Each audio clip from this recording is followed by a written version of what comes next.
everyone. Hi girls. Today I'm going to show you how to make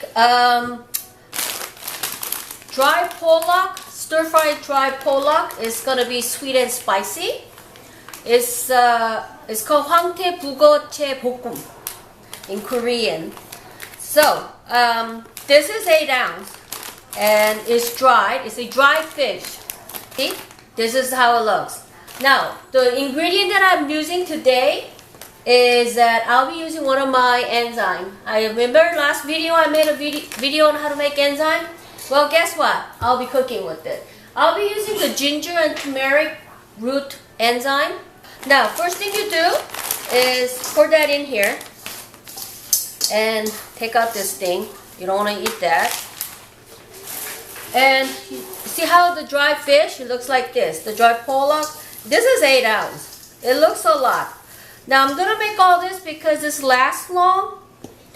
But before you do, you need to cut them in a bite size because it's really hard to eat this when it's very long. So just cut them in small pieces like this. Now, you notice this is very hard. It's a dry fish and it doesn't smell sexy right now. It smells like fish. So, well, what do we have to do? We're going to have to make this tender. If you add the water, you have to soak it in the water for very quick and then squeeze out the excess. Me, I like to use the cooking wine to moisten it and also to, well, kind of like disinfect them or something. Cup measuring here. And I'm going to add about that much, maybe just a little bit. And, well, I used them all. So I'm just going to mix it so that it gets soaked. It needs to be soaked in it. So, and now it's got rid of a lot of the fish smell. Well, half cup of red bean paste. And then I'm going to be adding quarter cup of soy sauce. I'm going to be adding my enzyme. This is the garlic and turmeric enzyme. And mine is not too, now if you don't have this, you could use the honey or the corn syrup. A lot of the Korean recipes ask you to use the corn syrup. The reason why you use the corn syrup is because it gives a gloss and it's not as sweet as honey and it makes the food look shinier. So if you don't want to use a corn syrup, honey is a good way, but honey is a little bit sweeter than my enzyme. So you might have to put in start with the half cup and then work your way up. Now, I got a 1 cup here, but I'm going to start with the half cup and stir first. Now I'm going to just sprinkle it in here. I want a little bit of a chunk of red pepper flakes in it. So I'm going to add about a tablespoon. It has to be sweet, little salty, and spicy. So it has to have that 3 combination.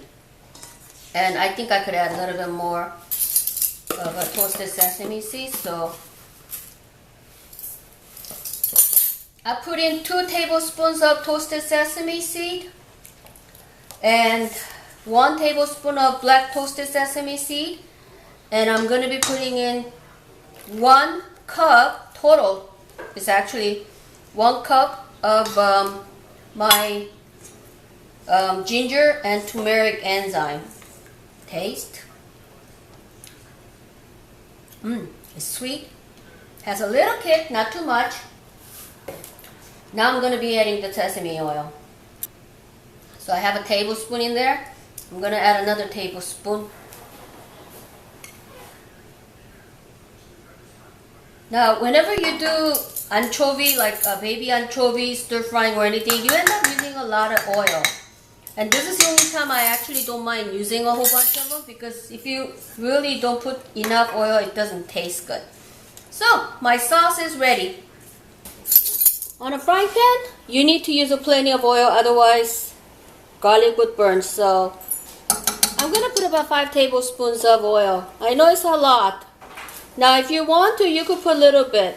Because I have to roast the garlic, I end up using more, and plus the fish tastes better if it absorbs the oil. So I got 5 tablespoons of olive oil, and I'm heating the pan. And basically what I'm going to do is I'm going to make a flavor oil out of this. First thing I'm going to be adding is jalapeno because they don't burn as fast as the garlic. So now what I'm doing is I'm getting the flavor out of the jalapeno pepper. It just gives that really nice flavor. Now I'm going to be adding garlic. I have about 1.5 cups of sliced garlic in here. You could use a little. You could use the minced garlic. I like to pick out the garlic, and by doing this way, you know that you're eating a lot of garlic, and you know you need this for the winter because you don't want to catch cold, and garlic is good for you, cooked or raw. Either way is fine. So now, see how even though I put 5 tablespoons of oil, it really doesn't coat the garlic a lot, doesn't it? So, kitchen smells wonderful. Do you like the smell, handsome? He likes garlic perfume better than my other perfume. What's your favorite perfume, handsome? Garlic perfume, huh? Garlic and onion perfume? That's your favorite perfume. Alright. So, now you want the garlic to be cooked because the fish doesn't need to be cooked too long. I'm just going to stir fry it to give it the oil flavor. So you want the garlic to be cooked all the way and crispy if you can. My home smells so wonderful. This is my favorite smell.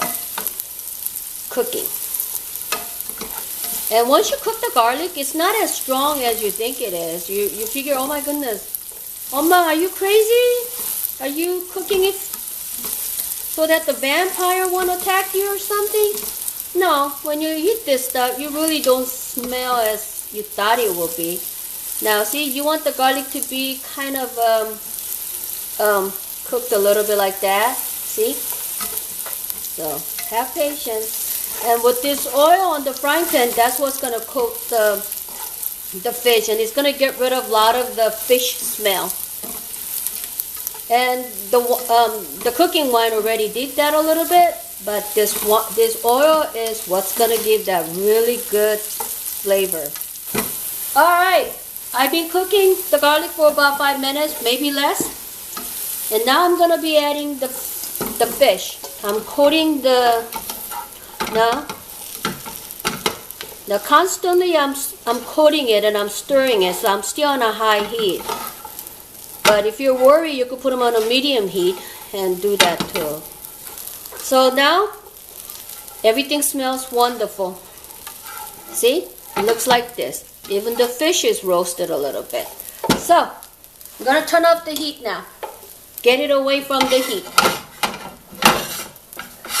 Or you could kind of wait a little bit until the fish is no longer hot. Because if you put them in a hot plate, really, really hot, and cook with it, then the enzyme dies. But I turn off the heat now. And what I'll be doing is I'm going to pouring in this sauce here. Okay. And then I'm going to be adding about a cup of almonds, sliced almond, because I need those really nice fat. So, and then you keep constantly stirring this. You want all the flavor to be in there. It's all ready. This is a perfect side dish, perfect lunch to take to everywhere, picnic. It's very chewy, but I like it. It's perfect for me.